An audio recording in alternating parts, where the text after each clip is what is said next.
in northern Indiana has issued a tornado warning for northeastern St. Joesph County, Indiana. I see it. Central and County in southwestern Michigan until 6:30 p.m. Eastern Daylight Time.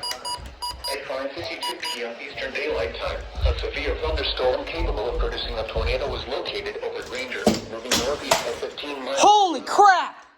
Hazard, tornado. Source, radar indicated rotation. This lock sucks. I hate this lock. Mobile homes will be damaged or destroyed. Damaged roofs, windows, and vehicles will occur. I see it.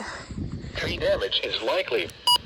This dangerous storm will be near Granger and Edwardsburg around 6 p.m. Eastern Daylight Time. Other locations impacted by this tornadic thunderstorm included Adamsville and Eagle Lake. This includes Interstate 80 in Indiana between mile markers 79 and 85.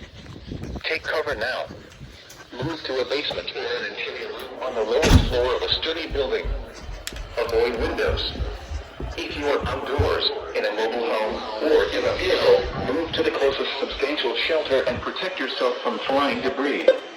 Repeating, a tornado warning has been issued until 6:30 p.m. Eastern Daylight Time for the following county: St. Joseph, Indiana, and Cass, Michigan. Oh, come on.